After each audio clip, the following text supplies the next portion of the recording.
In the dusty heart of New Mexico, a broken-down motorcycle is about to change two lives forever. Miguel Alvarez runs a struggling repair shop, working 16-hour days just to keep the lights on and dream of sending his son back to college. At 53, he's made peace with loneliness, finding comfort in the honest work of fixing what others have given up on. Then, Elena Cortez rolls into his life on a vintage Indian Scout that's seen better days. She's 50, graceful, and claims to be retracing her father's old Route 66 journey. What Miguel doesn't know is that Elena isn't just another traveler passing through his small town. She's worth more money than he could imagine in 10 lifetimes. Yet she's searching for something no amount of wealth can buy. But when a woman has spent decades hiding who she really is, can love built on the foundation of secrets ever truly last? Before we jump back in, tell us where you're tuning in from. And if this story touches you, make sure you're subscribed, because tomorrow I've saved something extra special for you. The morning sun cast long shadows across the gravel lot of Alvarez Custom Motors, though custom had become more of a hopeful word than an accurate description these days. Miguel wiped his hands on a rag that had seen better decades and surveyed his domain 3 service bays, 2 of them empty, and a small office that doubled as a storage room for parts he couldn't afford to organize properly. The scent of motor oil and desert sage drifted through the open bay doors. Outside, the town of Esperanza stretched along what used to be a bustling stretch of Route 66, back when travelers still took the scenic route between Albuquerque and Flagstaff. Now most folks just blazed past on Interstate 40, leaving small towns like his to survive on the stubborn loyalty of locals and the occasional tourist with a broken-down classic. Miguel had built this place with his own hands 22 years ago, back when Maria was pregnant with Gabe and the future looked as bright as the New Mexico sky. He'd had dreams then, big ones, custom motorcycles that would put his shop on the map, maybe even attract some of those rich collectors from Santa Fe or Scottsdale. The kind of work that would let him create something beautiful instead of just fixing what was broken. Those dreams lived in a toolbox now, tucked beneath a small velvet ring case he couldn't bring himself to throw away. Maria's wedding ring had been in there for 3 years, ever since the cancer finally took her. Some mornings he'd catch himself reaching for it, as if touching that simple gold band might bring back the sound of her laugh echoing through the shop. "Mio, you're going to work yourself into the ground," she used to say, bringing him coffee in a thermos that somehow stayed hot all morning. "The motorcycles aren't going anywhere. Come inside and eat something." But the motorcycles were going somewhere now, to other shops in other towns, where the mechanics hadn't spent the last 3 years rebuilding their lives, one day at a time. The phone rang, cutting through his memories like a wrench through silence. Miguel glanced at the caller ID and felt his stomach tighten. Gabe was supposed to be in his dorm room at UNM, not calling at 8 in the morning. "Dad?" His son's voice carried that careful tone Miguel had learned to dread. The same tone Gabe had used when he'd broken his arm at 12, or when he'd needed to explain why his car wouldn't start sophomore year of high school. "What's wrong?" Miguel asked, setting down his coffee mug. "Nothing's wrong, exactly. It's just—" Gabe paused, and Miguel could picture him running his hand through his dark hair the way he'd done since he was little. "I got a letter from the bursar's office. They're saying if I don't pay the balance by Friday, they're going to drop me from my classes." Miguel's chest tightened. They'd had this conversation before, but hearing it never got easier. "How much?" $3,804. "The semester. I know it's a lot, but if I can just finish this year, I'll have my degree. Then I can get a real job, help out with the shop. Gabe." Miguel's voice was gentle but firm. "We've been through this. I don't have $3,800. The silence stretched between them like the desert highway outside Miguel's window. Finally, Gabe spoke again, his voice smaller. "What if I took a semester off? Worked somewhere? Saved up? You're not dropping out. The words came out harder than Miguel intended. Your mother didn't work double shifts at the hospital, so you could quit 3 credits short of your degree. Dad, I'm not quitting. You're not taking a semester off either. Miguel pinched the bridge of his nose, feeling the familiar weight of being one man trying to do the work of 2 parents. Give me until Friday. I'll figure something out. After Gabe hung up, Miguel stood in the quiet shop and wondered what exactly he was going to figure out. The register held maybe $200. His checking account wasn't much better. He'd already borrowed against everything he could: the shop, the house, even his truck was collateral for a loan he was 3 months behind on. The sound of a motorcycle engine, sputtering and uncertain, drifted in from the road. Miguel looked up to see a classic Indian Scout puttering into his lot, its rider struggling to keep the bike upright as it wheezed to a stop near the first service bay. The rider pulled off a weathered leather helmet, revealing shoulder-length, silver-streaked hair, and a face that belonged in one of those magazine ads for expensive skin cream, the kind that promised women in their 50s could look effortlessly beautiful, which this woman certainly did, despite the dust on her jeans, and the frustrated expression she wore as she kicked at the Scout's gear shift. "Excuse me," she called out, her voice carrying a slight accent Miguel couldn't quite place. "Are you open?" Miguel wiped his hands again and walked over, professional interest overriding his personal troubles. The Scout was a beauty, or had been, once upon a time. Probably a 1947 or 48 from the look of the tank design. Someone had restored it lovingly, though not recently. "Depends what you need," he said. "I'm Miguel Alvarez. Elena Cortez." She extended a hand that was softer than he'd expected, but gripped his with surprising strength. "And what I need is a miracle, or at least someone who knows these old Indians better than I pretend to." Miguel circled the bike, running his eyes over the engine, the chain, the obvious wear on the tires.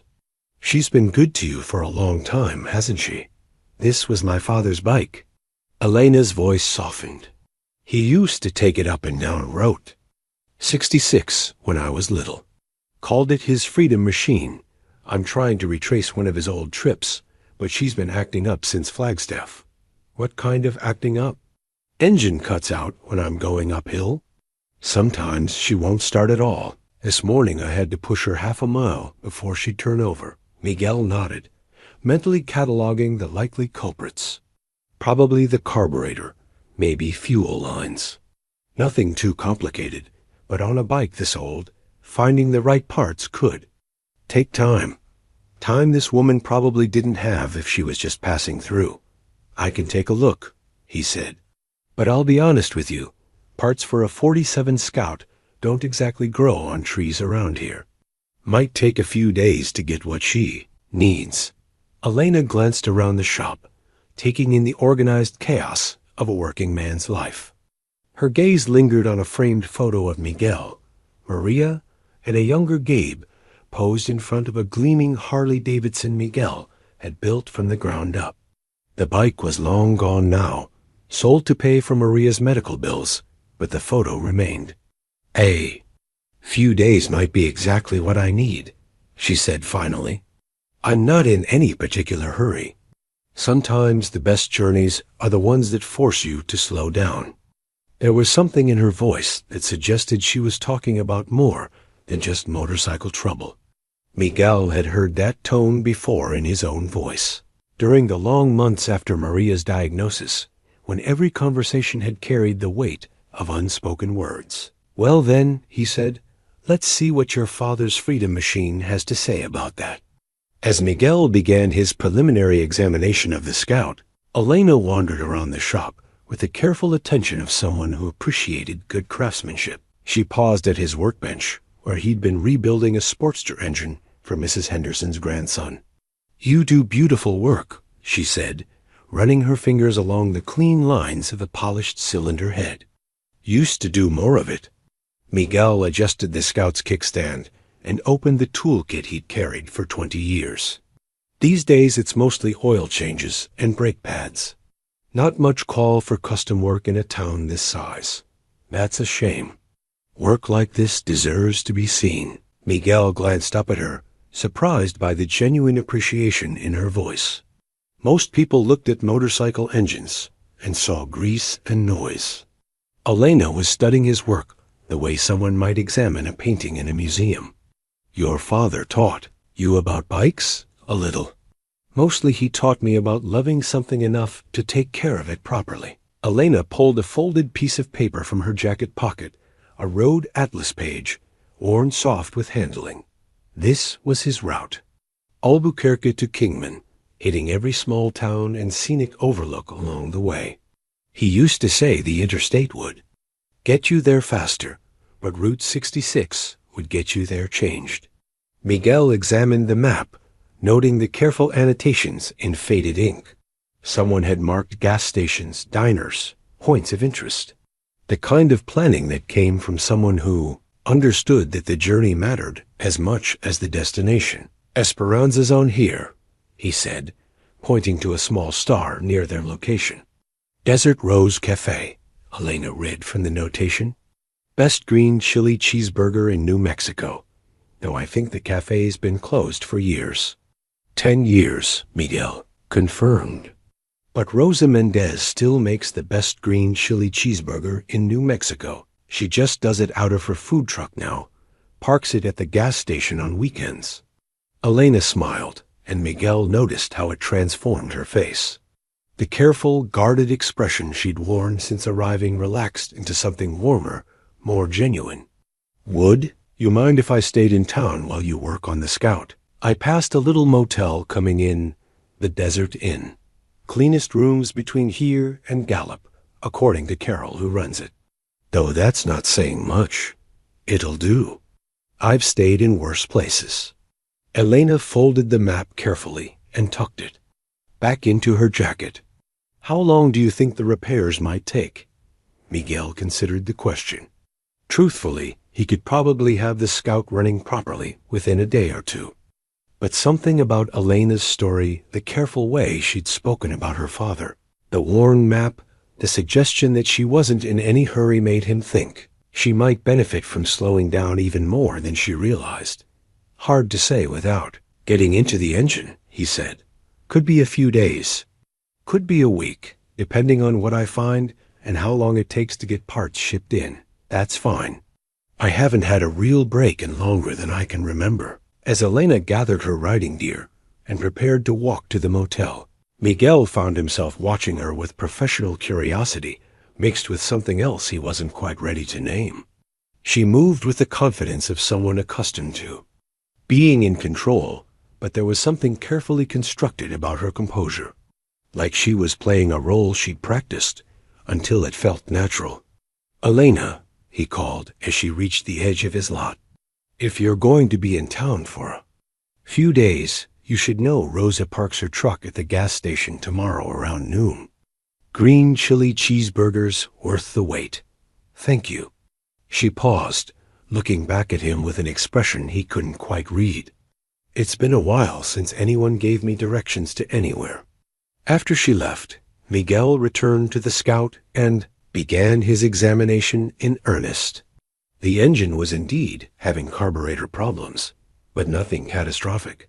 The kind of issue that came from a well-loved machine that hadn't received proper attention in recent months. As he worked, he found himself thinking about Elena's careful composure, her obvious education, the expensive cut of her riding leathers despite their worn appearance.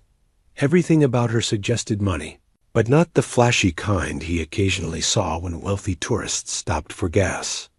Elena's wealth, if that's what it was, seemed like something she wore quietly, carefully.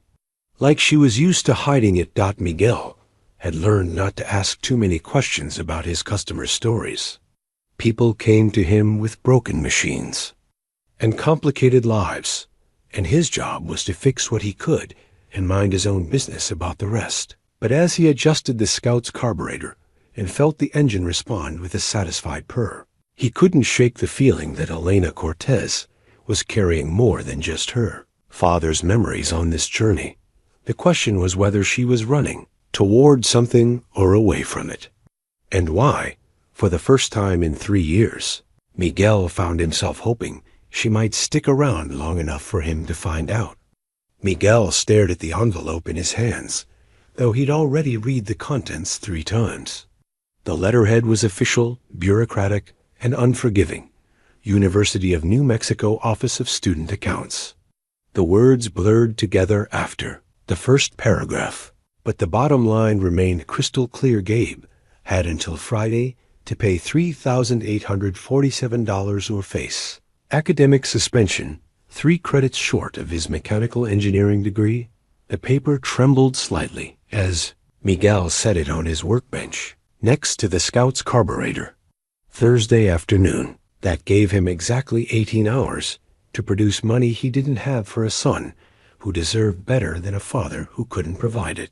He'd spent the morning on the phone with part suppliers, banks, and anyone else who might extend credit to a man whose collateral was already spoken for.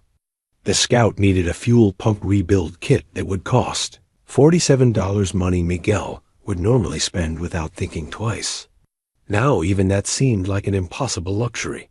The bell above his shop door chimed, and Elena walked in carrying 2 coffee cups and a paper bag that smelled like Rose's famous papillas.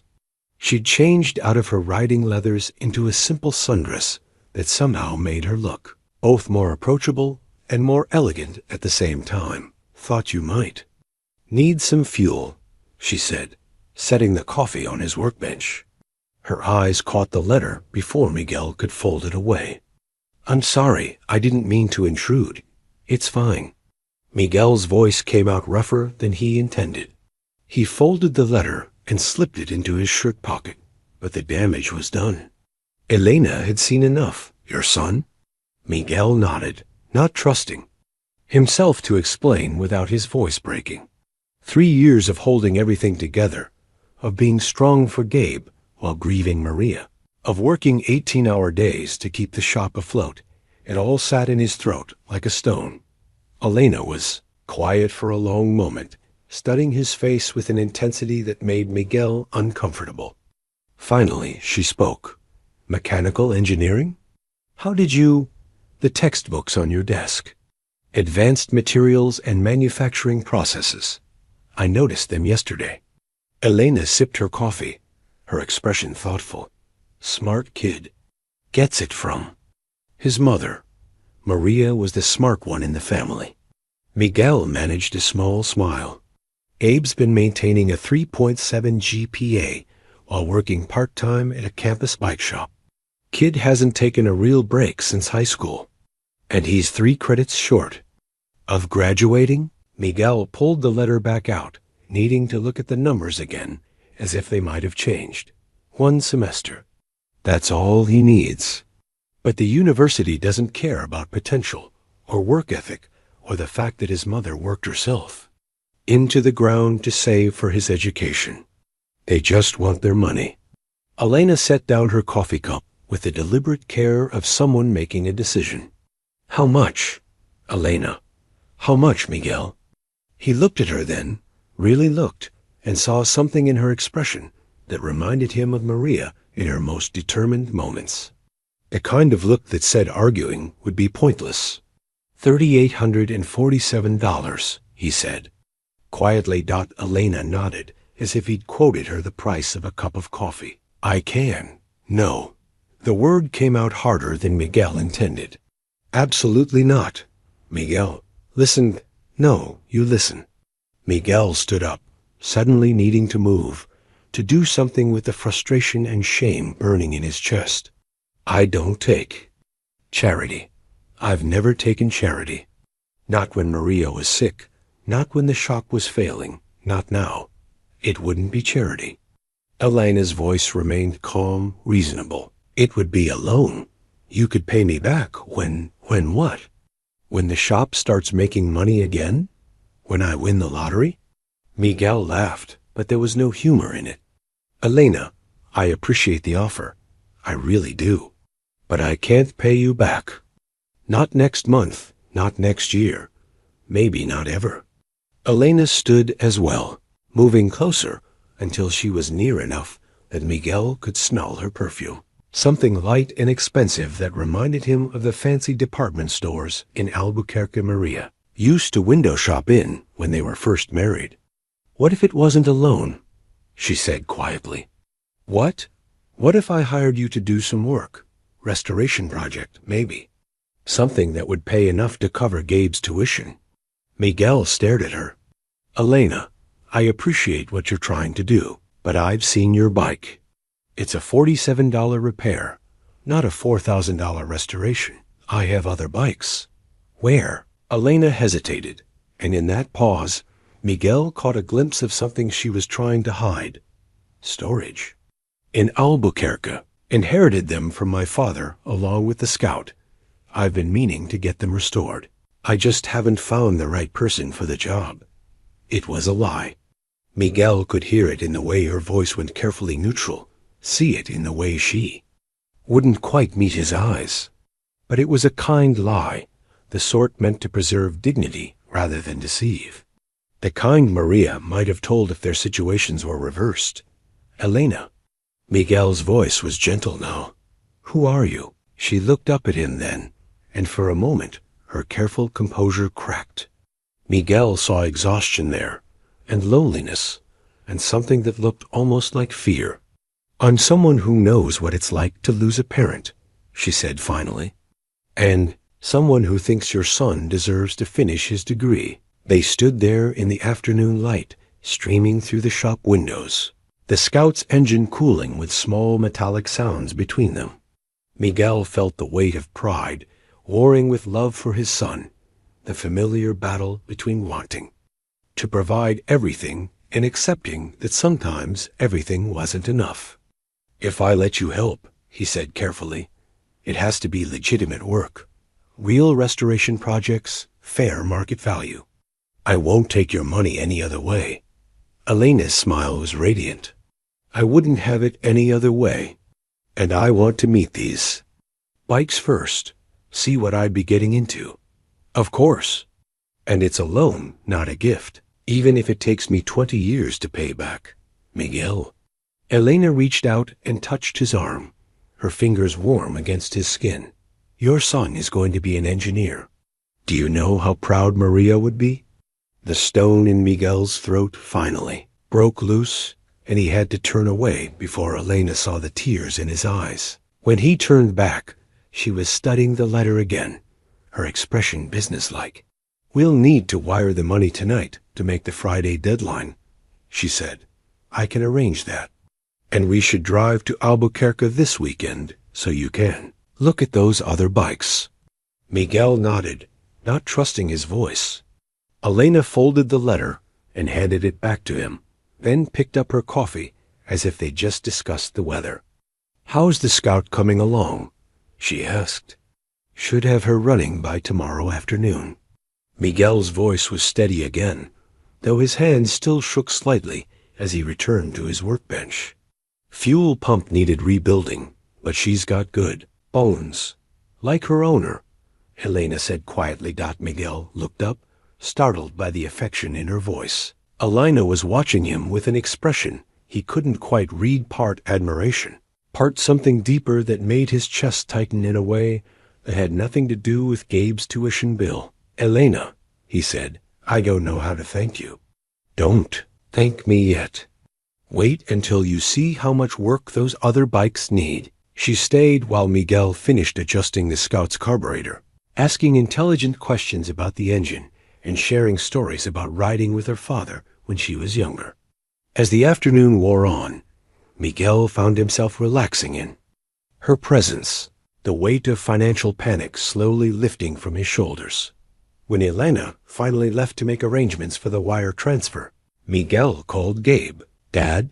His son's voice was cautious, hopeful. "Pack your bags, Mio. You're staying in school." The silence on the other end of the line stretched for so long Miguel thought the call had dropped. Then he heard Gabe's shaky breathing. "How did you?" "I found some work. Good work. The kind your mother would have approved of. Dad, I love you. I love you too, son." Now go study. Engineers don't make themselves. After hanging up, Miguel sat alone in his shop as the sun set over the New Mexico desert. For the first time in 3 years, the future looked like something he might actually want to see.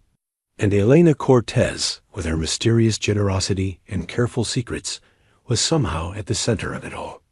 Miguel arrived at the shop Saturday morning to find Elena already there, sitting on the hood of her rental car with a simple cell phone pressed to her ear. Not a smartphone like Gabe carried, but one of those basic models that looked like it belonged in a gas station convenience store. "I understand the urgency," she was saying, her voice carrying an edge Miguel hadn't heard before.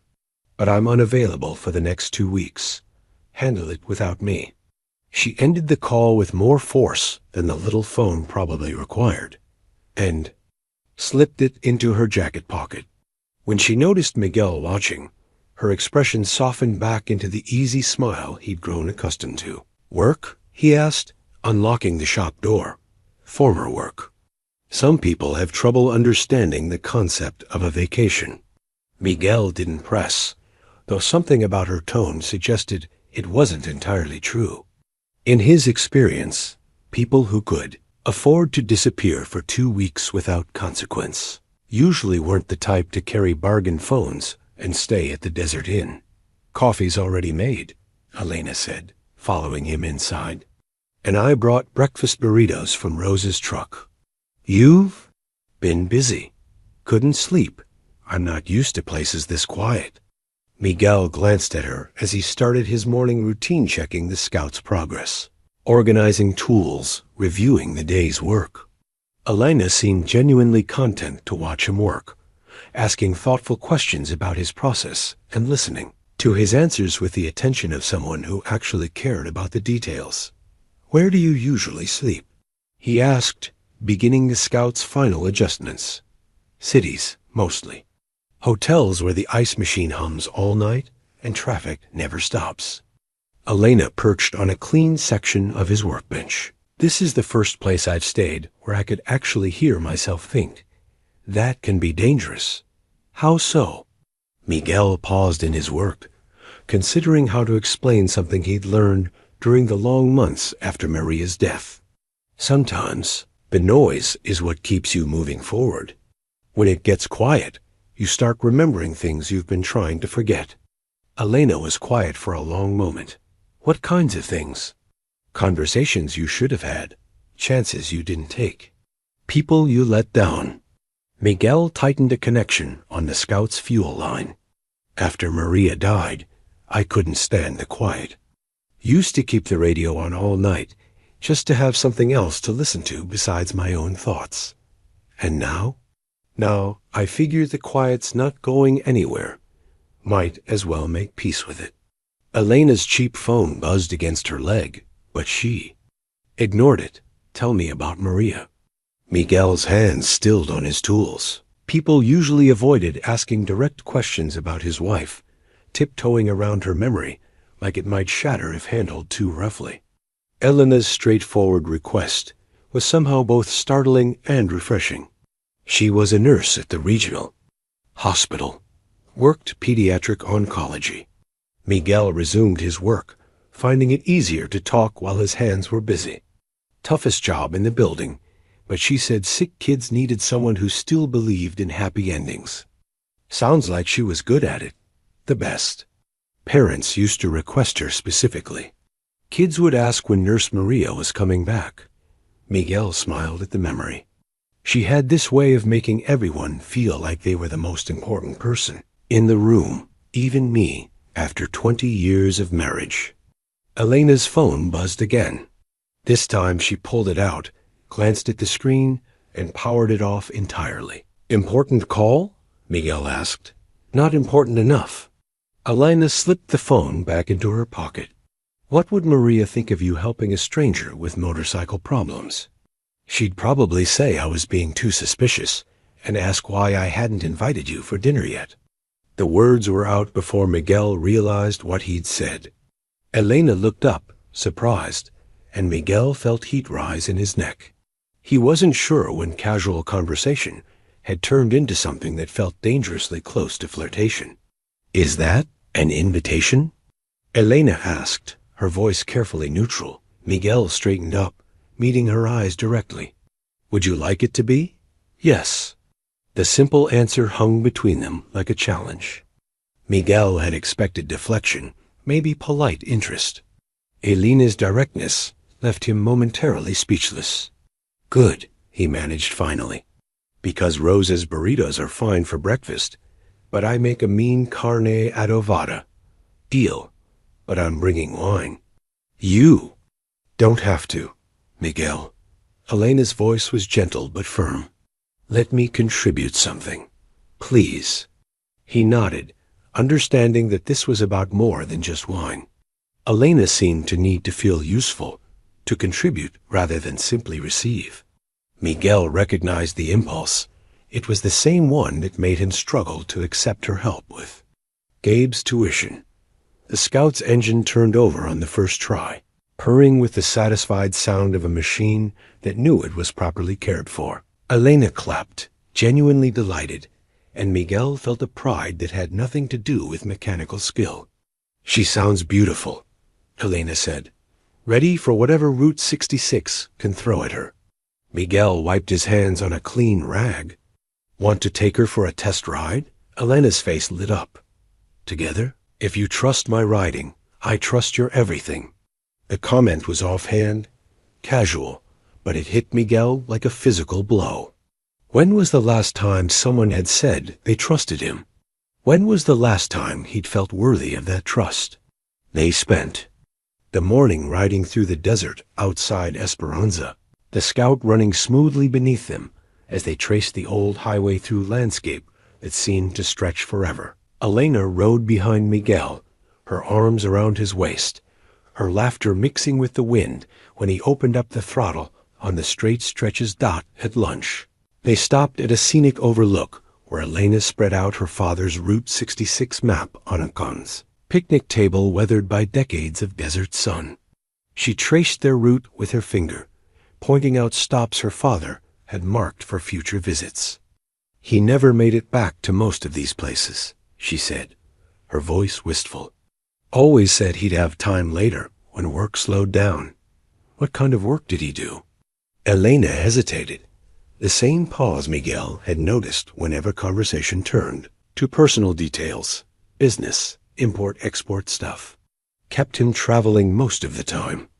Another careful non-answer. Miguel was beginning to recognize Elena's pattern truth mixed with evasion, details that revealed nothing important. But rather than press, he found himself accepting her privacy the way he might accept a skittish animal's need for distance. "Is that why you're making this trip now? Because you ran out of time?" "Partly." Elena refolded the map with practiced care. "And partly because I'm tired of putting off everything that matters until later." That evening, Elena arrived at Miguel's house carrying a bottle of wine that probably cost more than most people spent on groceries in a week. She'd changed into dark jeans and a soft green blouse that brought out the silver in her hair, and Miguel suddenly felt underdressed in his work shirt and clean live eyes. His house was small, built in the same no-nonsense style as his shop, functional, comfortable, but hardly elegant. Elena examined everything with the same careful attention she'd given his workbench, pausing at family photos and asking questions about Gabe's childhood. Maria's garden, the motorcycle magazines stacked beside Miguel's reading chair. "This feels like home," she said, accepting a glass of the wine she'd brought. "It's not much. It's honest." Elena settled into Maria's old chair as if she belonged there. "I can tell people have been happy here." Over dinner, Elena shared stories about her father that felt more genuine than her careful answers about work. She described a man who'd been physically absent but emotionally present, who'd sent postcards from every trip and called every Sunday, no matter what time zone he was in. He used to say that traveling taught him the difference between being busy and being alive, she said, helping Miguel clear dishes. "I think I'm just beginning to understand what he meant." "And what's the difference?" Elena was quiet while she rinsed plates, considering her answer. Being busy is about filling time. Being alive is about making it matter. That night, after Elena returned to her motel, Miguel sat on his porch listening to the desert silence and thinking about the woman who'd quietly upended his carefully controlled world. There were still questions about her mysterious work calls, her expensive wine, her ability to produce $4,000 without apparent strain. But for the first time in years, Miguel found himself more interested in the future than the past. Miguel's office had always been more of a storage room than an actual workspace, boxes of old invoices stacked on every surface, parts catalogs dating back to the Clinton administration, and somewhere beneath it all, a desk he hadn't seen the top of in months. Elena surveyed the chaos Monday morning with the expression of someone facing an interesting challenge. "When's the last time you could actually work in here?" she asked, pulling a dusty manual for a 1987 Kawasaki from a pile near the door. "Define work," Miguel said, embarrassed by the mess. "I can usually find what I need, eventually." "That's not the same thing." Elena rolled up her sleeves with the determination of someone who'd made a decision. "Mind if I help organize?" Miguel wanted to protest. The disaster was his responsibility, his failure to keep up with the administrative side of running a business. But Elena had already started sorting papers into logical piles, and her efficiency was both impressive and slightly intimidating. They worked together through the morning, Elena asking practical questions about his filing system, non-existent, and customer database, a shoebox full of receipts. Gradually, a functional office emerged from the chaos. More importantly, Miguel found himself really talking for the first time in years. Maria used to handle all this, he admitted, watching Elena create order from a pile of warranty cards. She had a system for everything. Color-coded files, appointment books, even a separate calendar just for parts orders. "Show me," Elena said gently. Miguel pulled open the bottom drawer of his desk, revealing a stack of photo albums he'd avoided touching since Maria's death. Elena waited patiently while he found the courage to open the top one. The first page showed Maria at her nursing station, laughing at something a coworker had said. She wore the colorful scrubs she favored. Today's were covered in cartoon dinosaurs, and her dark hair was pulled back in the practical ponytail she'd worn to work every day for 15 years. She was beautiful, Elena said, and there was no jealousy in her voice, only genuine appreciation. Miguel turned the page. Maria and baby Gabe in the hospital, both of them looking exhausted but radiant. Maria teaching toddler Gabe to ride a tricycle. The three of them at Gabe's high school graduation, Maria's pride visible from across the auditorium. "Look at this," Elena said, pointing to a photo of Miguel and Maria standing beside a custom chopper he'd built for a customer in Santa Fe. "You both look so happy." That was right, before she got sick. Miguel's voice was steady, but Elena noticed how his fingers trembled slightly as he turned the page.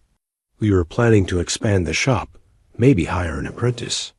Had all these dreams about what we'd do when Gabe graduated college." "Tell me about the dreams." So Miguel did. He told Elena about the custom bike competitions he'd wanted to enter, the vintage restoration business he'd planned to develop, the workshop he'd imagined building behind the house where he could teach Gabe everything he knew about engines and craftsmanship. Elena listened without trying to fix anything or offer empty comfort. She simply witnessed his memories, holding space for his grief without trying to diminish it.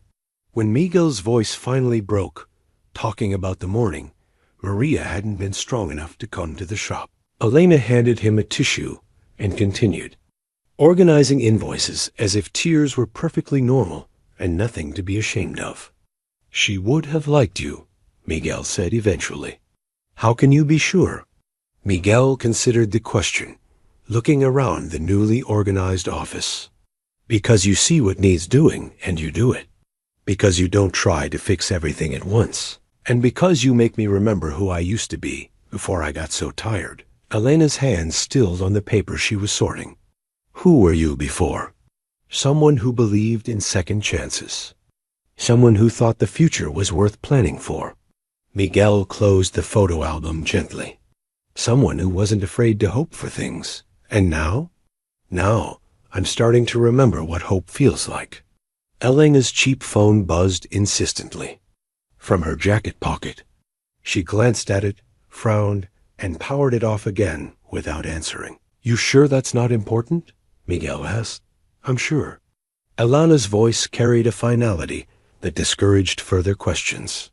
Some people think everything is urgent. I've learned the difference between urgent and important. They broke for lunch. Walking to Rose's food truck and eating green chili cheeseburgers while sitting on a bench outside the old Texaco station. The afternoon heat shimmered off the asphalt, and the few tourists who passed through town moved slowly, already wilted. By the desert sun. Tell me about growing up here, Elena said, watching a family from Ohio struggle to change a tire on their overloaded minivan. Not much to tell. Small town, everybody knows everybody.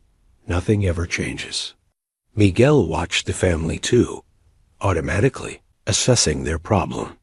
The father was using the wrong jack point, and the spare looked soft. I couldn't wait to leave when I was 18. But you came back. Maria got a job at the hospital right out of nursing school. I followed her. Miguel smiled at the memory. Told myself it was temporary, just until we saved enough money to move somewhere more exciting.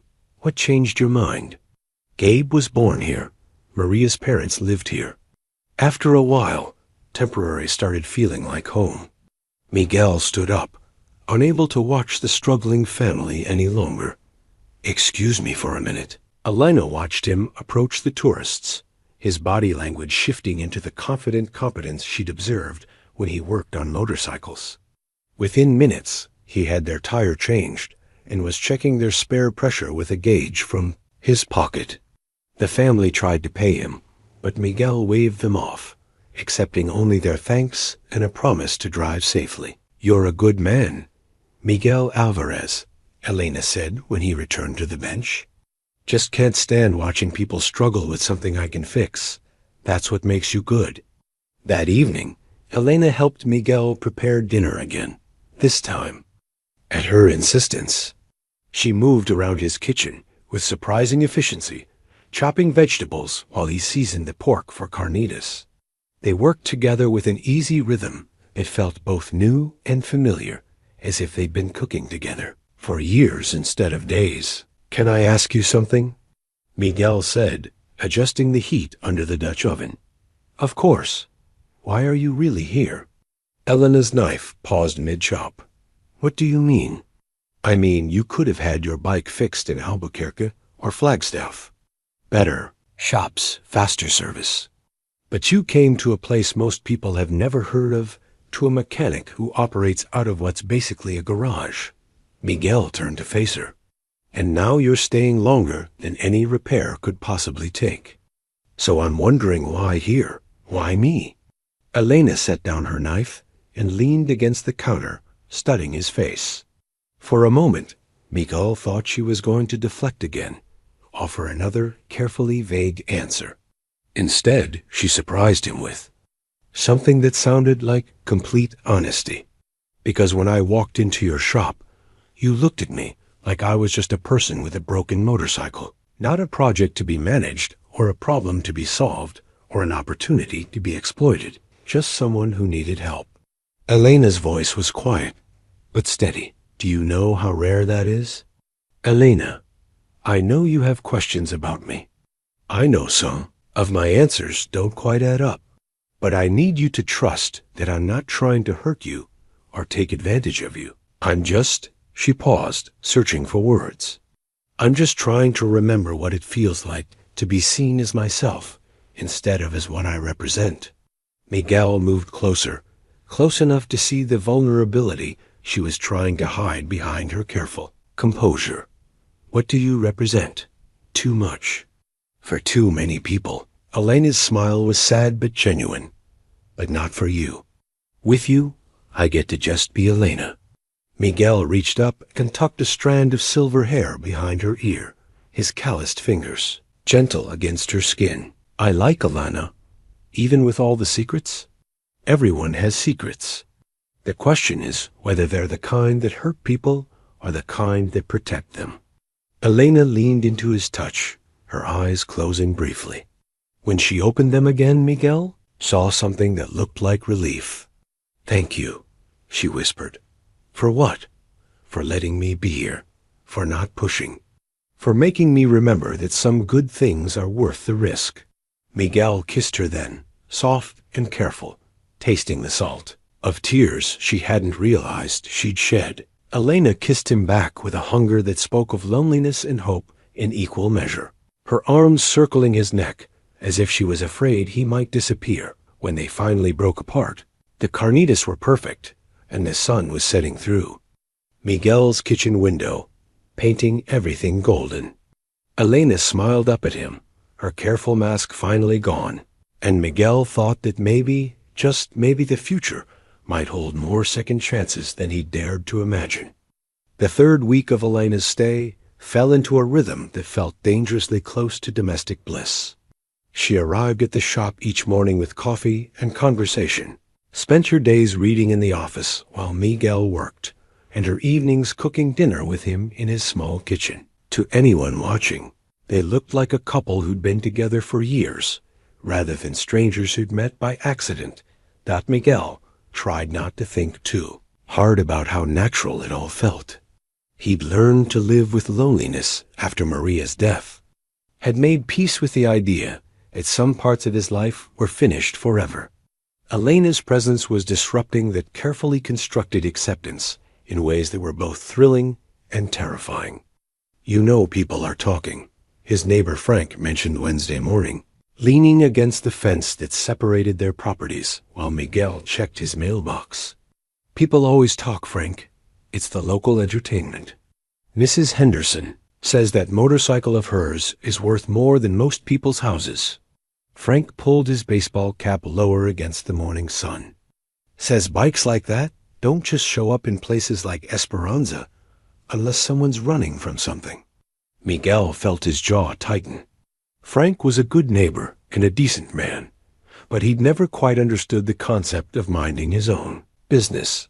Maybe she just likes small towns. Maybe. Or maybe she's one of those rich ladies who gets her kicks slumming it with working men. Wouldn't be the first time. Frank. Miguel's voice carried a warning that made his neighbor step back slightly. Elena's a friend. A good friend. And I'd appreciate it if people remembered that friends deserve respect, regardless of what they ride or where they come from. Frank raised his hands in surrender. Just looking out for you, Miguel. You've been through enough without getting mixed up with someone who might be playing games.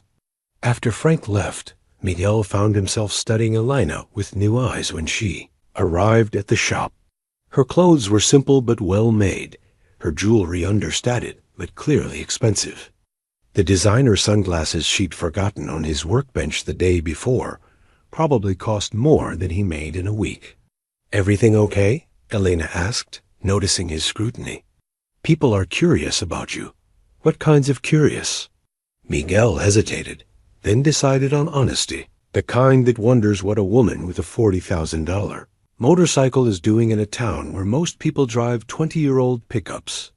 Elena's face went carefully neutral, the mask Miguel had learned to recognize sliding back into place. Does it matter? To them? Probably. To me? Miguel considered the question while he organized his tools. I don't know yet. They worked in silence for a while, the easy companionship of the morning strained by unspoken questions. Elena read her book something about sustainable business practices that seemed oddly specific for casual vacation. Reading while Miguel performed routine maintenance on Mrs. Rodriguez's ancient Buick. Around noon, Elena's cheap phone rang.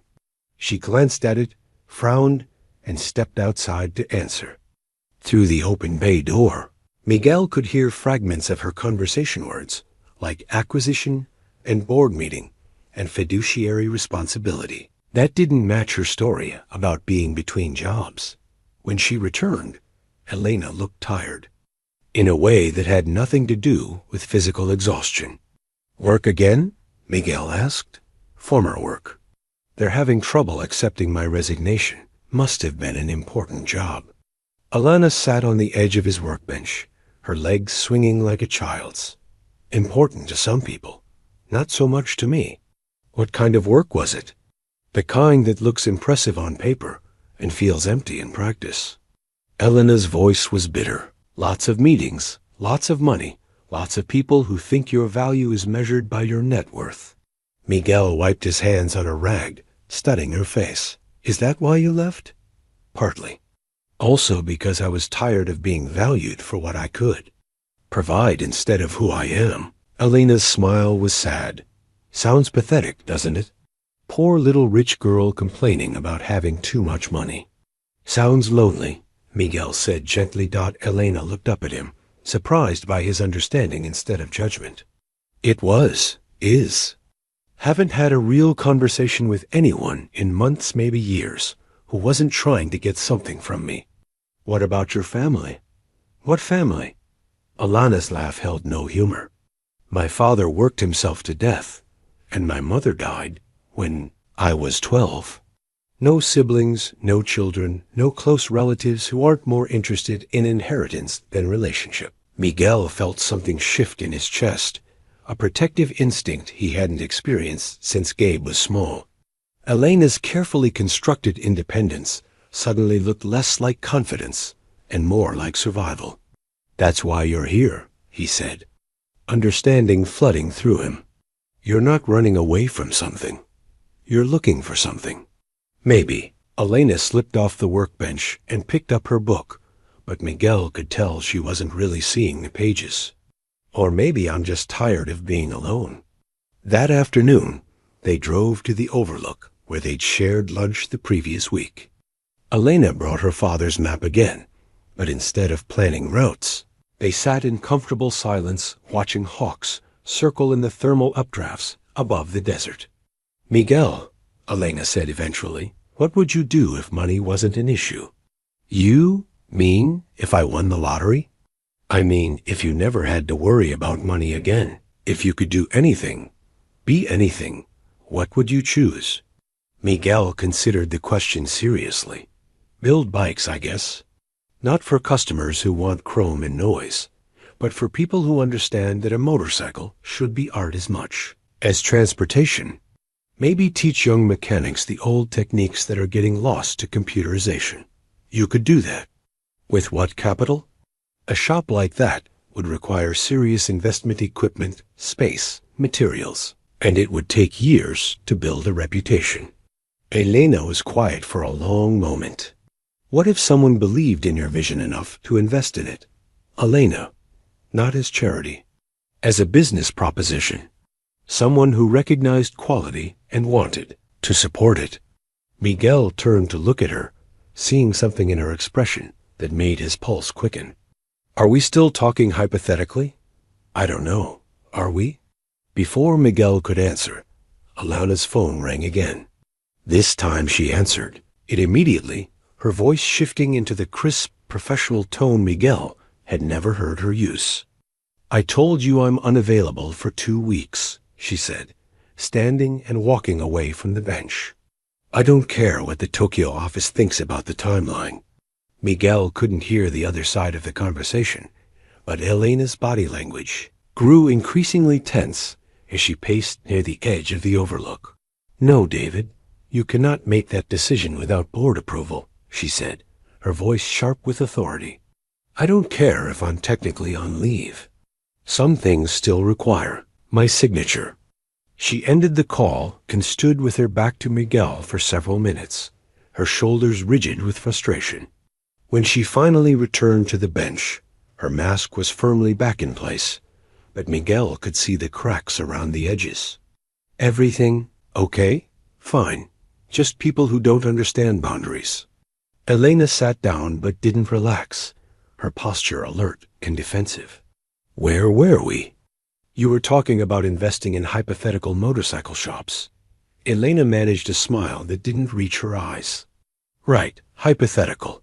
They drove back to town in relative silence. The easy intimacy of the morning replaced by a tension Miguel couldn't quite identify. Elena seemed distracted, checking her phone repeatedly and responding to text messages with the rapid efficiency of someone accustomed to constant communication.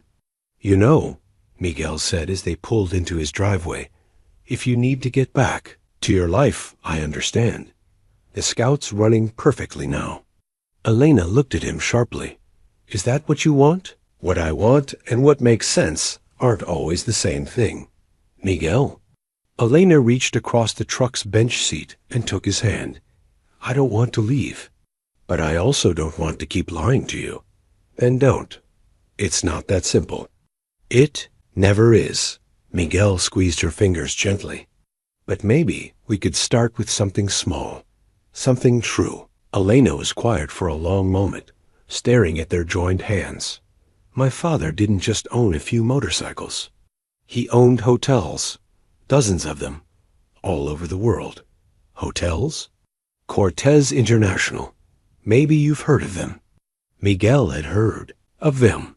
Everyone had heard of them, luxury properties that catered to people who considered money no object. He looked at Elena with new understanding, pieces of her puzzle clicking into place. "That would make you very wealthy, yes, and very visible, which is why I've been trying to stay off the radar." Miguel released her hand and leaned back against his truck seat, processing this revelation. "How wealthy?" "Wealthy enough that people write articles about what I eat for breakfast. Wealthy enough that I can't go anywhere without security usually following behind. Wealthy enough that everyone I meet wants something from me. Except me. Except you." Elena's smile was genuine this time. "You wanted $47 for a carburetor repair and got angry when I tried to overpay." Miguel laughed despite himself. "Christ, Elena, you could buy this entire town." "Probably. But I'd rather just live in it for a while, if you'll let me." They sat in his driveway as the sun set behind the mountains, two people from completely different worlds trying to figure out if the space between them could be bridged. Miguel thought about Frank's warnings, about the impossibility of their situation, about all the reasons why this could never work. Then he thought about Elena's laughter over dinner, her patience with his grief, her genuine interest in his dreams. He thought about how she'd saved Gabe's future without expecting anything in return, and how she'd organized his chaotic office with the same care she might give to a priceless artifact. "Elena," he said finally, "I don't care how much money you have, but I need to know, is this real for you? Or am I just an interesting diversion from your regular life?" Elena turned to face him fully, her expression serious. "Miguel, this is the most real I've felt in years. Everything else, the business, the publicity, the constant demands, that's the diversion. This, what we have here, this is what I want my real life to look like." Miguel studied her face in the fading light, looking for any sign of deception or calculation. All he saw was vulnerability and hope, and maybe just a hint of fear that he might walk away now that he knew the truth. "Okay," he said simply. "Okay, we'll figure it out. Whatever it takes." Elena's smile could have powered the entire town of Esperanza. Elena's revelation about her wealth should have changed everything, but somehow it changed nothing at all. They still shared coffee each morning, still worked side by side in comfortable silence, still talked late into the evening about dreams and memories and the peculiar alchemy that transforms two separate lives into something shared. The only difference was that Elena stopped hiding her phone calls, taking them openly while Miguel worked. He learned to recognize the rhythm of her business voice, clipped, authoritative, and completely at odds with the gentle woman who helped him reorganize his parts inventory and listened patiently to his stories about Gabe's childhood. "The Singapore property needs a complete renovation," she said into her phone Thursday morning, reviewing what looked like architectural plans on her laptop. I don't care what the contractors say about the timeline. If they can't deliver quality work in 6 months, find contractors who can. Miguel glanced up from the Harley engine he was rebuilding, still startled by the transformation. This Elena commanded global empires and made decisions that affected thousands of employees. But when she hung up and caught him watching, she smiled, with the same shy warmth that had first caught his attention. "How do you do that?" he asked. "Do what?" "Switch between being a CEO and being—" Miguel searched for the right word. "Being you. Practice mostly. 20 years of keeping different parts of myself in separate boxes." Elena closed her laptop and moved to his workbench, studying his progress on the engine. Though lately, the boxes have been getting harder to maintain. Is that good or bad? I'm not sure yet. Elena's phone buzzed with a text message. She glanced at it, and her expression darkened. "Problem?" Miguel asked. "My assistant. Apparently there's been another leak to the press about my mysterious disappearance. Someone photographed me at the grocery store in Gallup yesterday." Miguel felt his stomach drop. "What does that mean?" "It means David needs to do a better job controlling information. And it means we probably don't have much more time before someone figures out where I am." "How much time?" Elena was already dialing her phone. "David, it's me." "How bad is it?" She listened for a moment, her face growing increasingly grim. "I see. And you're sure about the source?" Another pause. "Fine. Handle it. But buy me 48 hours. I don't care what it costs." After she hung up, Elena sat heavily on Miguel's work stool, suddenly looking every one of her 50 years. "Elena? Someone in my security detail sold information about my location to a freelance photographer. There's going to be a story in tomorrow's business section about the hermit heiress and her romantic getaway in small-town New Mexico." Miguel felt the ground shift beneath his feet. "They know about me? They know about a local mechanic I've been spending time with. They don't have your name yet, but—" Elena's voice was hollow. "Miguel, I'm so sorry. I never wanted this to touch your life. What happens now?" "Now I have a choice. I can leave immediately and hope the story dies for lack of follow-up material. Or I can stay and deal with whatever comes next." Miguel set down his tools, his hands not quite steady. "What do you want to do?" "I want to stay. But wanting something and being able to have it aren't the same thing." Elena looked around the shop at his organized workbench, his collection of vintage parts, the photo of him and Maria and Gabe that sat beside his coffee cup. "This place, this life you've built, beautiful because it's private, because it's real. I can't ask you to give that up." "What if I want to give it up?" Elena stared at him. "Miguel, what if I'm tired of being invisible? What if I want to be with someone who's worth fighting for, even if it means fighting in public?" "You don't understand what you're saying?" "These people, they'll dig into every aspect of your life. They'll interview your neighbors, your customers, anyone who's ever known you. They'll find out about Maria's medical bills, about Gabe's college loans, about every mistake you've ever made.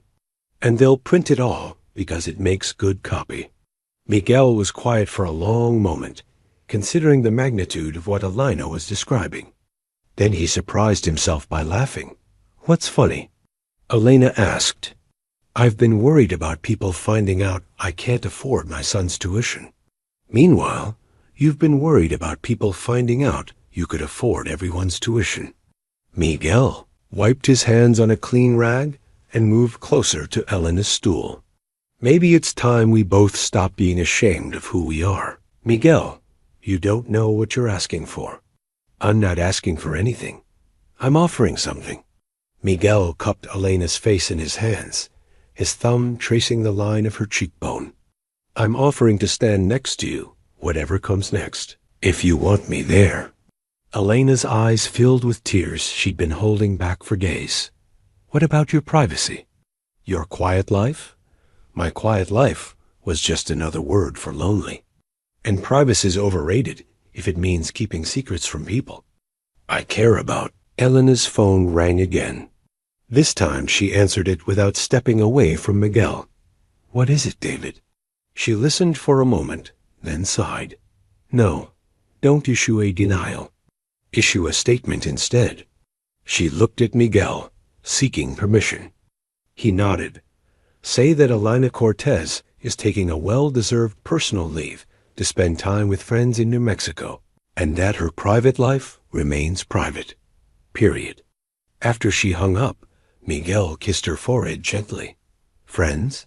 He asked, for now.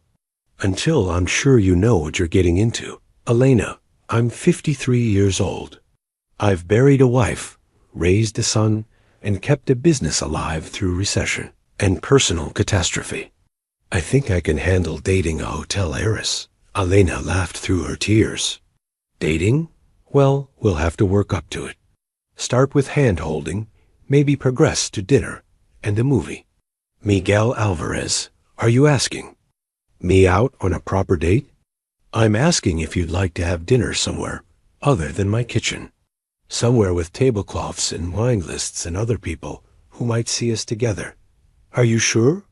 Miguel thought about Frank's warnings, about the photographer in Gallup, about the story that would run tomorrow morning. He thought about the comfortable isolation he'd built around himself since Maria's death, and how Elena's presence had made him remember what it felt like to want more than just survival. I'm sure, he said. Besides, Rose has been asking when I'm going to bring my lady friend by for a proper introduction. Might as well give the town something to really talk about. Elena's smile was radiant. In that case, Miguel Alvarez, I would love to have dinner with you. Somewhere with tablecloths. It's a date, Miguel said, and meant it. Miguel discovered the magazine by accident, picking up lunch orders at Rose's food truck Friday afternoon, while Elena handled business calls at the shop. The Forbes cover caught his eye from the magazine rack beside the cash register, a striking photo of a woman in an expensive business suit, her silver hair styled perfectly, her smile confident and corporate. The woman was Elena. Hospitality Heiress of the Year, read the headline. Elena Cortez's billion-dollar empire continues unprecedented growth. Miguel stared at the cover, his brain struggling to reconcile the polished executive in the photograph with the woman, who'd spent the morning helping him organize invoices while wearing his old UNM t-shirt. The Elena on the magazine cover looked like she could buy and sell small countries. The Elena back at his shop had laughed herself breathless when she'd gotten grease on her designer jeans. Miguel? Rose's voice seemed to come from very far away. You okay, Mio? Yeah, Miguel's voice cracked. Can I buy this? Rosa glanced at the magazine and her expression grew concerned. That's not your usual reading material. No, it's not. Miguel paid for the magazine and the lunch orders, then sat in his truck in Rosa's parking lot and read the article. Every word felt like a physical blow. Elena Cortez wasn't just wealthy. She was worth $3.2 billion. She didn't just own hotels. She owned hotel chains, restaurant groups, and real estate development companies across 6 continents. The article detailed her Midas touch with acquisitions, her reputation for ruthless efficiency in business negotiations, and her notorious reclusiveness when it came to personal relationships. Sources close to the Cortez organization describe her as brilliant but demanding. Read one paragraph. She's known for her ability to identify underperforming assets and transform them into profitable ventures through strategic investment and operational restructuring. Underperforming assets. Strategic investment. Miguel felt sick. The article mentioned her current sabbatical, speculating about potential health issues or business difficulties. There was a sidebar about her father's death 3 years earlier and how Elena had transformed his moderately successful hotel business into a global empire. Another sidebar detailed her philanthropic efforts anonymous. Donations to education and small business development programs. Anonymous donations. Miguel thought about Gabe's tuition payment, about Elena's mysterious ability to produce $4,000 without apparent strain. He thought about her questions regarding his dreams, her talk of hypothetical investors who might believe in his vision. She'd been studying him, evaluating him like a business proposition. The lunch orders sat forgotten in the passenger seat as Miguel drove back to the shop, the magazine clutched in his white-knuckled grip. Elena was still on her phone when he walked in, pacing near his workbench while discussing quarterly projections and market penetration strategies. "I'll call you back," she said when she saw his face. "Something's come up." Miguel set the magazine on his workbench without a word. Elena looked down at her own image staring back at her, and her face went pale. "Miguel, billion-dollar empire." His voice was deadly quiet. Unprecedented growth. Strategic investment in underperforming assets. "It's not what you think." "Isn't it?" Miguel stepped closer, his anger building with each word. "Tell me, Elena, or should I call you Miss Cortez? When exactly were you planning to mention that you could buy my entire town with pocket change?" "I told you I had money." "You told me you had money. You didn't tell me you had more money than some countries." Miguel picked up the magazine and read directly from it. Known for her ability to identify underperforming assets and transform them into profitable ventures. "Is that what I am? An underperforming asset?" Elena's composure cracked. "Miguel, please, let me explain." "Explain what?" "How you've been playing dress-up in my world while planning to what? Buy my shop? Transform it into a profitable venture?" Miguel's voice rose. With each word, "Was any of it real, Elena? Or was I just another business opportunity?" Everything was real. Elena's eyes filled with tears, but Miguel was too angry to care. Every conversation, every moment, every feeling, it was all real. But not honest. No, not honest. Miguel laughed bitterly. Jesus Christ. $3.2 billion. Do you know what I could do with that kind of money? Do you know how many problems that would solve? Yes, I know exactly what you could do with that money. That's why I didn't tell you. Because you thought I'd use you for it. Because everyone uses me for it. Elena's voice broke. Everyone, Miguel. Every relationship, every friendship, every conversation eventually comes down to what I can provide. How much I can give, what I can fix. So instead you decided to lie. I decided to see if someone could care about me without knowing what I was worth. Miguel stared at her, seeing clearly for the first time since she'd walked into his life. The expensive clothes she'd tried to downplay. The ease with which she'd produced Gabe's tuition money. The phone calls about acquisitions and board meetings. The way she'd talked about her father's business, as if import-export was too mundane to discuss in detail. "How many other shops have you invested in?" he asked quietly. "What? This isn't your first time playing savior to struggling mechanics, is it? How many other sob stories have you funded while pretending to be just another customer?" Elena recoiled as if he'd slapped her. "It's not like that." "Then what is it like? Are you collecting us?" "Building a portfolio of rescued small business. Owners who'll be grateful enough to keep you entertained." "Miguel, stop. No, I want to understand. Is this how you get your kicks? Playing normal person while slumming it with the working class? Does it make you feel good about yourself to throw money at problems and watch people dance for your entertainment? That's enough." Elena's voice carried an authority Miguel had never heard before, the voice of a woman accustomed to being obeyed. "You're being cruel. I'm being honest. Something you apparently don't know how to do." Elena wiped her eyes with the back of her hand, her careful composure completely shattered. "You're right. I lied to you. I lied because I was tired of being seen as a walking bank account instead of a person. I lied because I wanted someone to care about Elena instead of what Elena could provide. And instead, you made me into a charity case. I made you into a friend. Someone I cared about. Alana's voice broke completely. Someone I love. The words hung in the air between them like an accusation. Miguel felt his anger falter for a moment, then surge back stronger than before. Love? He laughed harshly. You don't love me, Elena. You love the idea of me. The quaint small-town mechanic who makes you feel like a regular person. But what happens when the novelty wears off? When you get bored playing dress-up in my world? It's not playing dress-up, isn't it?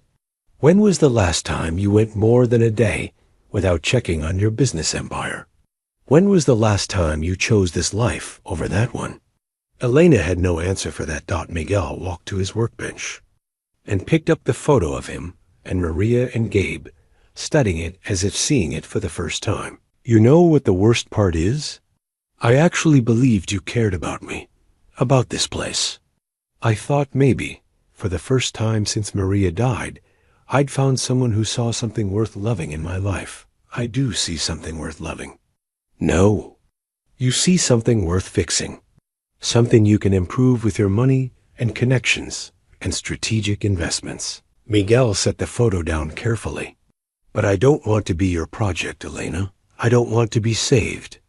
Miguel, I want you to leave. Elena stood frozen for a long moment, tears streaming down her face. Please don't do this. Let me explain. There's nothing to explain. You're Elena Cortez, hospitality heiress worth $3.2 billion. I'm Miguel Alvarez, small-town mechanic who can't afford his son's college tuition. We were never going to work. That's not true. It's the only truth that matters. Miguel turned away from her, unable to bear the pain in her eyes. Please go, Elena. Just go. Elena gathered her things in silence, her movements mechanical and defeated. At the door, she turned back one last time. Miguel, I need you to know everything I felt for you was real. Everything. Miguel didn't respond. He couldn't. After she left, he sat alone in his shop, surrounded by the comfortable familiarity of his tools and his work and his carefully controlled life. The magazine lay open on his workbench, Elena's corporate smile mocking him from the glossy pages. The first time in 3 years, Miguel Alvarez felt like the loneliest man in New Mexico. Elena returned to her corporate headquarters in Denver, like a ghost haunting her former life. The 52nd floor executive suite felt like a museum of someone else's ambitions, polished marble, floor-to-ceiling windows, and a conference table that could seat 24 people for meetings she no longer cared about attending. Elena, thank God you're back. David Restrepo, her chief operating officer, greeted her with obvious relief. The Jakarta deal is falling apart. The Environmental Protection Agency is asking questions about the Phoenix development, and the board wants an emergency meeting about the quarterly projections. Elena stared at him as if he were speaking a foreign language. 3 weeks ago, these problems would have consumed her attention completely. Now they felt like elaborate games played by people who'd forgotten what actually mattered. Handle Jakarta yourself, she said, settling behind her desk. Tell the EPA will exceed all environmental standards by 20%, and schedule the board meeting for next week. I need time to think. David's eyebrows rose. In 15 years of working together, Elena had never delegated major decisions or postponed board meetings. Are you feeling all right? I'm fine. Elena opened her laptop and tried to focus on the stack of reports David had left for her review. The numbers, blurred together revenue projections, market analysis, competitive assessments.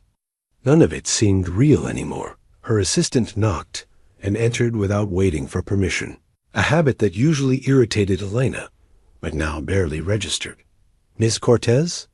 I have the quarterly philanthropic budget review you requested. Elena glanced at the folder, remembering her promise to increase anonymous donations to small business development programs.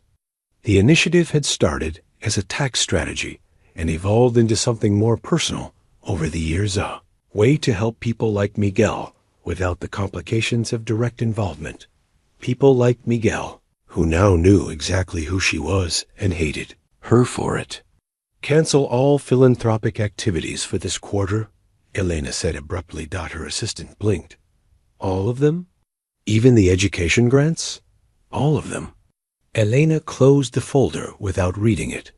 And I want a meeting with our PR team this afternoon. After her staff left, Elena sat alone in her office and tried to summon the focused intensity that had built her empire. Instead, she found herself thinking about Miguel's hands, calloused and gentle, equally capable of rebuilding an engine or tucking her hair behind her ear. She thought about his small kitchen where they cooked dinner together, the easy laughter that had filled his house during their evenings together. She thought about the look on his face when he'd accused her of collecting charity cases, and how the accusation had hurt because part of it felt true. Elena had learned early that money solved most problems, but it also created new ones. People wanted things from her: funding, connections, opportunities. Even her romantic relationships had eventually devolved into negotiations about what she could provide versus what she might receive in return. Miguel had been different. He'd wanted nothing from her except her company, her laughter, her presence beside him as he worked. For 3 weeks, she'd experienced the intoxicating freedom of being valued for herself instead of her balance sheet. Now that was gone, destroyed by her own cowardice and Miguel's wounded pride. Alana's phone buzzed with a text from an unknown number. She almost ignored it, then recognized the New Mexico area code. Miguel's friend Frank here. Got your number from Mrs. Henderson, who got it from Rosa, who says you're good people despite all the magazine nonsense. Miguel's been sitting in his shop for 3 days refusing food and company. Thought you should know. Elena stared at the message, her chest tightening with worry and guilt. She typed and deleted a dozen responses before settling on a simple, "Thank you for telling me." Frank's reply came immediately. That boy's been alone too long already. Don't let pride make it longer. That evening, Elena drove to her father's old house in the mountains outside Denver. She hadn't been there since his funeral 3 years ago, couldn't bear to face the memories it contained. But tonight she needed to remember who she'd been before Forbes. Covers and billion-dollar decisions. The house was exactly as her father had left it: cluttered bookshelves, faded photographs, and a desk covered with handwritten journals he'd kept during his traveling years. Elena found the journal she was looking for, dated from the year before his death, and settled into his reading chair by the window. Elena came by the office today, read one entry, written in her father's careful script. She's built something remarkable with the business, but I worry she's building walls around herself in the process. Success can be another kind of prison if you're not careful. Elena turned the page, her father's words feeling like a conversation across time. I asked her when she'd last taken a real vacation, not a business trip disguised as leisure, but actual time away from everything. She couldn't remember. I told her about my Route 66 trips, how getting lost sometimes helped me find myself. She laughed, but I could see the longing in her eyes. My daughter has forgotten how to be happy. The next entry was dated a week later. Elena thinks she needs to prove herself worthy of the business by sacrificing everything else. I wish I could make her understand that the business was only ever supposed to support life, not replace it. Money is a tool, not a purpose. Love is what gives life meaning. Elena closed the journal, tears streaming down her face. Her father had seen what she was becoming long before she'd recognized it herself: successful, but isolated, wealthy, but emotionally bankrupt. He'd left her his business empire, but more importantly, he'd left her a roadmap for finding her way back to herself. The Route 66 journey hadn't been about retracing his steps. It had been about following his advice to get lost so she could find herself, and she had found herself in Miguel's shop, in his kitchen, in his arms. She'd found the woman her father had hoped she could become. Someone who valued connection over acquisition, love over leverage. Now she had to decide whether that woman was worth fighting for. Elena spent the weekend reading her father's journals and making phone calls. First to David, giving him explicit authority to handle all day-to-day operations for the next month. Then to her personal lawyer, asking him to draft documents she'd never thought she'd need. Finally, to a private investigator she'd used for sensitive business matters. "I need you to research someone," she told him. Miguel Alvarez, Esperanza, New Mexico. "I want to know everything: financial situation, business prospects, personal history. But I want it done quietly and respectfully. This isn't about finding leverage. It's about understanding how to help without causing harm." "Understood, Miss Cortez. How soon do you need this information?" "Yesterday." By Monday morning, Elena had a complete picture of Miguel's situation.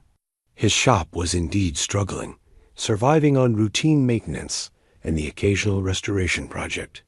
He'd mortgaged everything to pay for Maria's medical treatment, then taken additional loans too.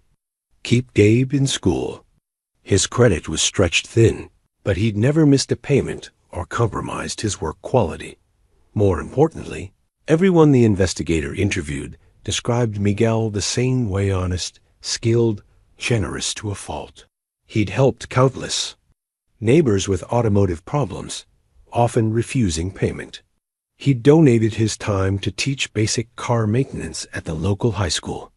When Mrs. Rodriguez couldn't afford brake repairs, he'd done the work for free and told her it was covered by a manufacturer's recall that didn't exist. Miguel Alvarez was exactly who he appeared to be: a good man trying to do right by his family and his community, held back only by circumstances beyond his control. Elena read the report twice, then locked it in her safe. Miguel's accusation about collecting charity cases stung because she'd helped other small businesses over the years. Always anonymously, always carefully structured to avoid the appearance of personal involvement. But those had been business decisions, strategic philanthropy designed to create positive publicity and tax advantages. Miguel was different. What she felt for him had nothing to do with strategy and everything to do with the way he'd looked at her when she'd walked into his shop, not as an opportunity or a problem, but as a woman whose motorcycle needed fixing. Elena picked up her phone and dialed a number she'd memorized but never used. "Gabe, this is Elena Cortez. I think it's time. We had a conversation about your father." Miguel was rebuilding a transmission when he heard the motorcycle pull into his lot. The sound of the engine, a deep, throaty rumble that spoke of careful maintenance and quality. Craftsmanship made him look up from his workbench. But it wasn't Elena returning. It was Gabe, riding a borrowed Kawasaki from the campus bike shop where he worked. "Dad?" Gabe pulled off his helmet and hung it on the bike's handlebars. "We need to talk." Miguel wiped his hands on a rag, studying his son's serious expression. Gabe had driven 4 hours from Albuquerque on a school night, which meant whatever was on his mind couldn't wait for the weekend. "Everything okay?" "Your classes?" "My classes are fine, thanks to Elena." Gabe stepped into the shop, glancing around as if seeing it differently than he had as a child. "She called me yesterday." Miguel's hands stilled on the rag. "She what?" "Elena called me. We talked for about 2 hours." Gabe leaned against the workbench where Elena had spent so many mornings watching Miguel work. "She told me what happened. About the magazine. About your fight. About how you asked her to leave." "Gabe, Dad, what the hell were you thinking?" Miguel stared at his son, shocked by the harsh tone. Gabe had inherited Maria's gentle nature along with her dark eyes. He rarely raised his voice about anything. "You wouldn't understand. I understand that a woman who cares about you tried to help our family, and you threw it back in her face because your pride got hurt." Gabe's voice was steady but angry. "I understand that you found someone who makes you happy for the first time since Mom died, and you pushed her away because she had the audacity to have money. It's not about the money, isn't it? Gabe pulled out his phone and showed Miguel a news article. This came out yesterday. Billionaire Heiress Elena Cortez announces indefinite leave from corporate responsibilities. Want to guess why? Miguel read the headline, but couldn't focus on the article. I don't know what you want me to say. I want you to say you're sorry. I want you to admit you made a mistake. Gabe pocketed his phone and moved closer to his father. Dad, Elena saved my college career. But more than that, she saved you. Saved me from what? From disappearing into this shop and never coming out again. Gabe gestured around the workspace that had become Miguel's refuge. When's the last time you had dinner with friends? When's the last time you went anywhere that wasn't work-related? When's the last time you seemed happy about anything? Miguel started to answer, then realized he couldn't. The truth was that Elena's 3-week presence had transformed his life in ways he was only now beginning to understand. She'd reminded him what it felt like to anticipate coming home, to share stories over dinner, to plan for a future that included more than just survival. It doesn't matter now, Miguel said quietly. She's gone because you told her to go, because you decided her money was more important than her feelings. Gabe, you don't understand the complexity. I understand that she cried when she called me yesterday. Gabe's voice broke slightly. I understand that she wanted to make sure I knew the tuition payment came from her personally, not from some corporate charity fund. She wanted to be sure I could keep the money, even though you two weren't together anymore. Miguel felt something crack in his chest. She said that? She said she'd made a promise to help me finish school, and your relationship. Problems didn't change that promise. Gabe pulled a folded paper from his jacket pocket. She also asked me to give you this. Miguel unfolded the paper and recognized Elena's handwriting immediately. It wasn't a letter, just a simple note. I understand why you're angry, and I don't blame you for it. But I need you to know that loving you is the most honest thing I've done in years.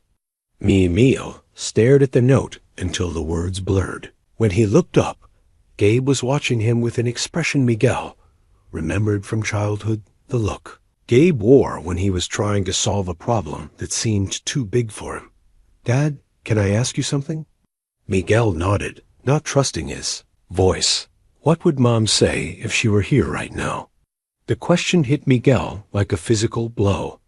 He could hear Maria's voice as clearly as if she were standing beside them. Mio, pride is a luxury we can't afford when love is offering itself freely. She'd tell me I was being an idiot, Miguel said quietly. Yeah, she would. Gabe smiled for the first time since arriving. She'd also tell you that good women are rare, and the reasons they love you matter more than the reasons they might leave. You? Miguel walked to his toolbox and opened the bottom drawer, pulling out the small velvet ring case he'd kept hidden there for 3 years. He opened it slowly, revealing Maria's simple gold wedding band. I've been carrying this around like some kind of talisman, he said, showing Gabe the ring. Like holding on to it would keep me connected to your mother somehow. Dad, but your mother isn't in this ring. Gabe, she's in the lessons she taught us about loving people despite their flaws. She's in the way she always chose kindness over pride, forgiveness over resentment. Miguel closed the ring box and slipped it into his pocket. Elena lied to me, yes. But she lied because she was afraid of being used, not because she wanted to use me. And I was so busy protecting my pride that I forgot the difference. So what are you going to do about it? Miguel looked around his shop at the tools Elena had helped him organize. The photo of his family she'd admired, the workbench where she'd sat and listened to his stories. For 3 weeks, this space had felt alive with possibility. Now it felt like a tomb. I'm going to close the shop early today, Miguel said, reaching for his keys. And then I'm going to drive to Denver and apologize to the woman I love. Gabe's smile was radiant. Want some company? I thought you had classes tomorrow. I do, but some things are more important than mechanical engineering. Gabe paused, his expression growing serious. Besides, Elena asked me to look after you. Sighed you had a tendency to be too hard on yourself. Miguel felt his throat tighten with emotion. Even in her hurt and anger, Elena had been thinking about his well-being. She said that? She said a lot of things. But mostly she said she hoped you'd find someone who deserved you someday, even if it wasn't her. Miguel pulled his truck keys from his pocket, his hand steady for the first time in days. Well then, I guess I better go tell her she's wrong about that last part. The Cortez International Building in downtown Denver was everything Miguel had expected and nothing he was prepared for. 60 stories of gleaming steel and glass that seemed to pierce the Colorado sky like an exclamation point. The lobby alone was larger than his entire shop, filled with marble that probably cost more per square foot than Miguel made in a month. Can I help you? The receptionist's smile was polite, but cool, her gaze taking in Miguel's clean jeans and work boots with obvious skepticism. I'm here to see Elena Cortez, Miguel said, trying to project more confidence than he felt. Do you have an appointment? No, but I'm sorry, but Ms. Cortez doesn't accept unscheduled meetings. If you'd like to leave your contact information, I can have her assistant call you to arrange. Tell her Miguel Alvarez is here. The receptionist's fingers paused over her keyboard. The mechanic from New Mexico? Miguel blinked, surprised. You know who I am? Everyone in the building knows who you are, sir. Her smile became genuinely warm. Miss Cortez has been well. She's been different since she returned from her leave. We were all hoping you might show up eventually. 5 minutes later, Miguel found himself in an elevator that climbed so smoothly he could barely feel the motion. The doors opened on the 52nd floor, revealing a reception area that managed to be both elegant and welcoming. Elena's assistant, a woman in her 30s with kind eyes and a knowing smile, was waiting for him. Mr. Alvarez, I'm Sarah. Chun. Ellen has told me so much about you. She extended her hand, and Miguel noticed her grip was firm, direct. She's in her office, but I should warn you, she's been in quite a state since she returned. What kind of state? The kind where she stares out the window instead of reading reports, and asks me to cancel meetings so she can think about more important matters. Sarah led him down a hallway lined with photographs of Cortez properties from around the world. Yesterday, she approved a proposal to fund a motorcycle restoration program for veterans without even reading the details. She just said it sounded like something Miguel would support. Miguel's chest tightened. She did. That, among other things. She's also been making very unusual personnel decisions and talking about restructuring her priorities. The board is concerned. They stopped at a set of double doors made from what looked like genuine mahogany. Sarah knocked once, then opened the door without waiting for a response. Elena? There's someone here to see you. Elena was standing at the floor-to-ceiling windows that formed one wall of her office, her back to the door. She wore a simple black dress, and her hair was pulled back in the style Miguel remembered from their mornings together. When she turned around, her face was pale, and her eyes were red-rimmed, as if she hadn't been sleeping well. Miguel? She stared at him, as if he might be a hallucination. What are you doing here? I came to apologize, Miguel said, acutely aware of Sarah closing the door behind him and leaving them alone. And to ask if you might be willing to hear me out. Elena sank into the chair behind her desk, her composure cracking. You drove all the way to Denver to apologize? Gabe drove with me. He's downstairs charming your security guards and probably learning more about corporate finance than his business classes ever taught him. Despite everything, Elena smiled. He's a good kid. He gets that from his mother. The wisdom to see past pride to what actually matters. Miguel moved closer to her desk, noting the framed photo of her father that sat beside her computer. Elena, I was wrong. About everything? Miguel, let me finish, please. Miguel pulled out the custom tool he'd used to rebuild her scouts. Engine of precision instrument he'd machined himself years ago. He set it on Elena's desk between them. I made this when I first opened the shop. It's designed for one specific job, rebuilding Indian Scout carburetors. I've never needed another tool like it, and I've never made another one. Elena picked up the tool, running her fingers along its clean lines. It's beautiful. It's also completely worthless to anyone who doesn't work on vintage Indians. Too specialized, too limited. But for the job it was made for, it's perfect. Elena looked up at him, understanding beginning to dawn in her eyes. I thought your money made you the wrong tool for my life, Miguel continued. Too specialized, too complicated. I was afraid that accepting your help would mean losing myself somehow, but I was wrong. Miguel, I'm not finished. Miguel moved around the desk until he was standing beside her chair. I've spent 3 years being afraid to want anything I couldn't provide for myself.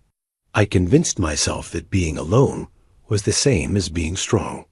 But strength isn't about refusing help. It's about accepting it gracefully and offering it generously. Elena stood up, facing him directly. What are you saying? I'm saying I love you, not despite your money, not because of it, but regardless of it. Miguel cupped her face in his hands, his thumbs tracing the tear tracks on her cheeks. I love the way you organized my chaos without making me feel ashamed of it.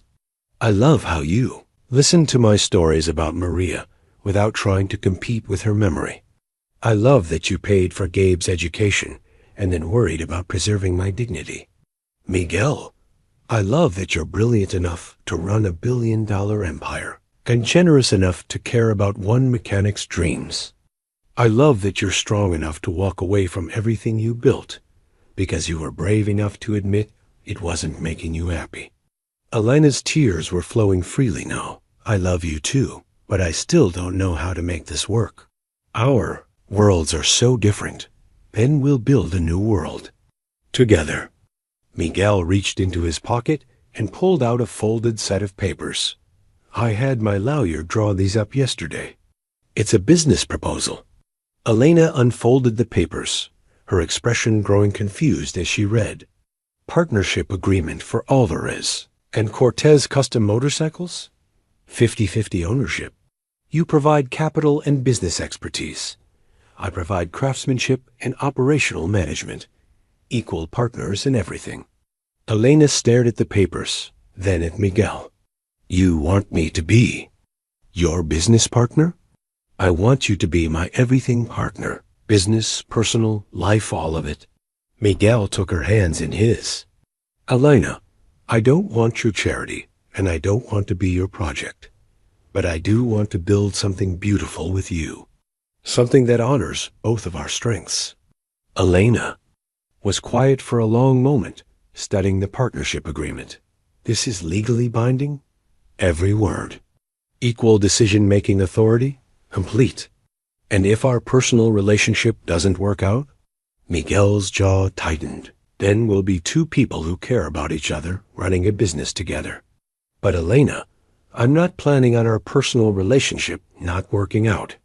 Elena set the papers aside and moved closer to Miguel, her hands resting on his chest. What about the press? The publicity? The fact that dating me means giving up your privacy? What about the fact that loving you means I get to wake up every morning next to the most extraordinary woman I've ever met? Miguel smiled. Besides, I checked with Rosa. She says the town's been boring since you left. A little publicity might be good for business. Elena laughed through her tears. Miguel Alvarez, are you proposing to me? Not yet. First, I want to be sure you'll say yes to being my partner. In everything. Elena stood on her toes and kissed him with all the hunger and hope and relief of two people who'd almost lost each other to pride and fear. When they finally broke apart, Miguel could see his future reflected in her eyes, complicated and challenging, and absolutely perfect. Yes, Elena whispered against his lips. To everything. To all of it. Yes. 6 months later, the sign over the shop read, Alvarez and Cortez Custom Motorcycles, in elegant lettering that managed to look both professional and welcoming. The building itself had been expanded, 2 additional bays, a proper office with actual filing systems, and a showroom that displayed the kind of custom work that attracted collectors from as far away as California and Texas. Miguel stood in the doorway of the original bay, watching Elena negotiate with a customer from Phoenix who wanted a complete restoration of his father's 1965 Harley Electra Glide. She wore jeans and one of Miguel's work shirts, her hair pulled back in a practical ponytail, but her voice carried the same authority Miguel had heard during her corporate phone calls. Mr. Patterson, I understand you're working with a budget, but quality restoration work requires quality materials, she was saying, her tone firm, but not unkind.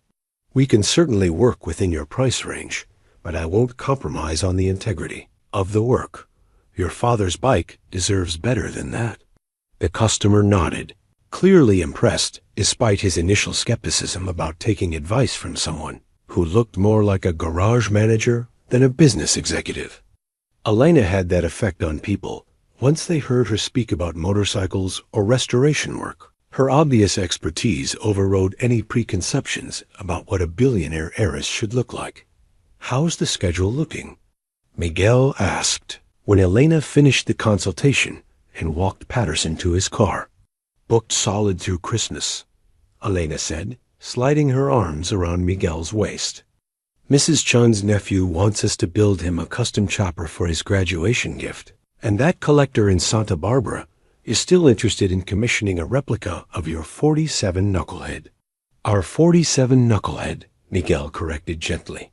Elena smiled. Our 47 Knucklehead. Though I still think you should take lead on the fabrication work. You're the artist in this partnership, and you're the one who makes sure we get paid enough to keep making art. They'd found their rhythm over the past 6 months, each bringing complementary skills to their shared enterprise. Elena handled customer relations, business development, and the administrative complexities Miguel had always struggled with. Miguel focused on the actual restoration work, training the 2 apprentices they'd hired, and developing the custom designs that were already gaining recognition in motorcycle circles. More importantly, they'd learned how to blend their different worlds without losing themselves in the process. Elena had stepped back from day-to-day operations of Cortez International, retaining controlling interest but delegating most responsibilities to David and his management team. She maintained a small office in the back of the motorcycle shop, where she handled conference calls and reviewed quarterly reports. But her primary focus had shifted to building something new with Miguel. The transition hadn't been without challenges. The first newspaper story about their relationship had brought unwanted attention to Esperanza, with photographers camping outside the shop and reporters pestering Miguel's neighbors for quotes about the romance between the heiress and the mechanic. But the novelty had faded quickly when it became clear that Elena and Miguel were more interested in building motorcycles than providing tabloid fodder. Miguel, Gabe's voice called from the office, where he was spending his spring break helping with the books and learning Elena's computerized inventory system. Dad, you need to see this. Miguel and Elena found Gabe staring at his laptop screen, his expression somewhere between excitement and disbelief. What is it, Mio? Cycle World wants to do a feature story on the shop. Not about Elena being rich or you guys being together, about the actual work.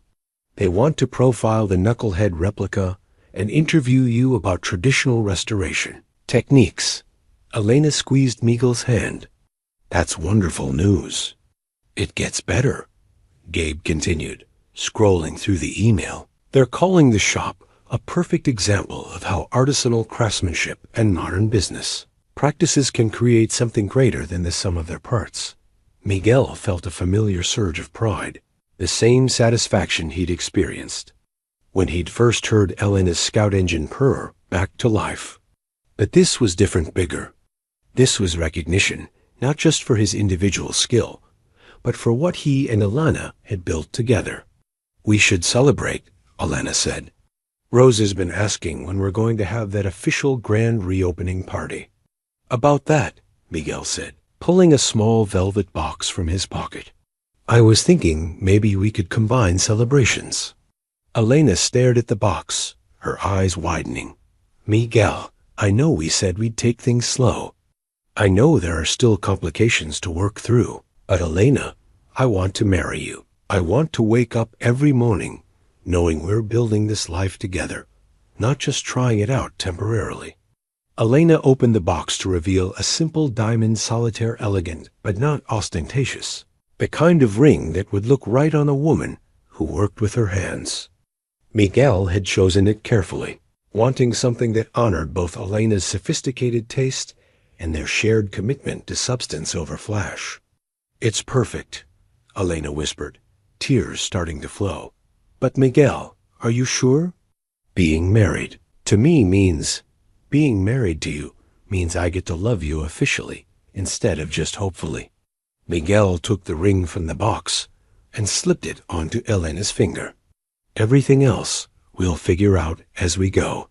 Elena threw her arms around Miguel's neck, laughing and crying at the same time. "Yes, obviously yes. How could I say anything else?" Gabe whooped from behind his laptop and immediately started planning. "We should have the wedding here at the shop. Mom would have loved that, all the people who matter most, surrounded by the work you love." Miguel looked around the expanded shop at the custom bikes in various stages of restoration, the tools arranged with Elena's systematic precision, the photos of completed projects covering one wall like a gallery of their shared accomplishments. Maria's picture was there too, in a place of honor beside Miguel's workbench, but it no longer represented the past he couldn't let go of. Now it was part of the foundation he and Elena were building their future on. "Your mother would have loved..." "Elena," Miguel said, his voice thick with emotion. "She would have said Elena has good hands for important work."